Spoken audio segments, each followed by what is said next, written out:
your way back. Okay. They love that stuff. It's one of our favorite things. Hi, I'm Kim Severson with The New York Times. It's August in Brooklyn. That means it's hot. So I decided to put the family in the car and drive to upstate New York for a little haycation. Doesn't look like Brooklyn. We slogged through New York traffic and finally arrived at Stony Creek Farm. A lot of rocks in here. There are so many rocks. This wasn't just any old stay on a farm. This one was going to cost us about $300 a night. We stayed in special tents imported from Holland. We got fresh air, all the eggs we could eat, and showers that clearly were not going to be stocked with those little bottles of fancy shampoo.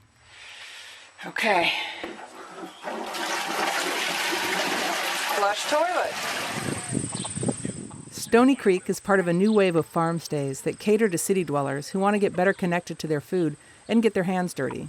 Plus, you get a little education in the process. I mean, we started farming to feed ourselves. That's what brought us here. We studied at a school in New Hampshire.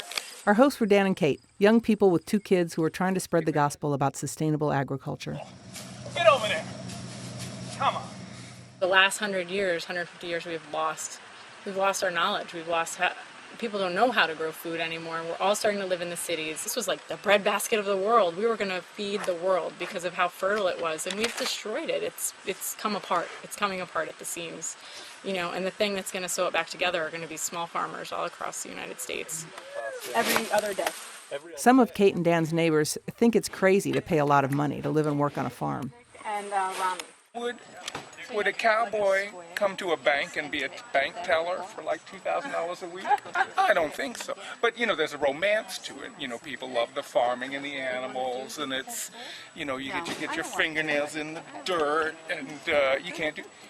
When we lived in Manhattan, my wife had to buy dirt. Want to try again? Although our food cost extra, eggs were free. Of course, that meant actually finding eggs. The young chickens near our tent hadn't started laying regularly yet, but my daughter remained ever hopeful. Okay. Ready?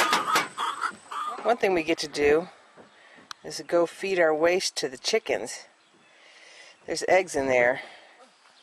My big question, though, is it okay to feed, egg scraps and eggs to chickens? Yes, it is. It's not weird? No, they actually would eat their own eggs if they were left. They'd eat their own eggs if they needed them, It's just a matter of survival. We feed and... There were plenty of other animals to get close and personal with, including a couple of delicious-looking Tamworth pigs. During a tour, Farmer Dan explained that he fed them a special fermented mash. It smelled like a mix of baking bread and brewing beer. I just love the smell of it. If you want vegetables, you have to pay for them. A farm basket costs $20. Good job. An hour in the garden with the farmer herself, harvesting your own vegetables and getting a little lecture on the ins and outs of organic farming, costs $35. So, here we go. All right. Look at me. I'm farming. Of course, the vegetables are delicious, and I am proud to say I think some of my beets were sold at the local farmer's market. A little garlic, yeah. Part of my farm experience was the opportunity for another $35 to cook over an open fire. I got to forage through the farm store for ingredients and came up with grass-fed beef, some squash, and a little fennel that I thought might make a nice stew. Now, we're going to let the onions cook. The problem was it was 85 degrees out. The prep space had to be improvised, and the heat from the fire combined with the heat from the sun gave new meaning to the phrase Hell's Kitchen. In this hot fire. But I think the stew turned out great. Even Farmer Dan liked it. Well, our haycation is over. We headed down for one last feeding of the chickens. There were still no eggs, but it didn't really matter. We had a great weekend. We said one last goodbye to the farmers and headed back to steamy Brooklyn.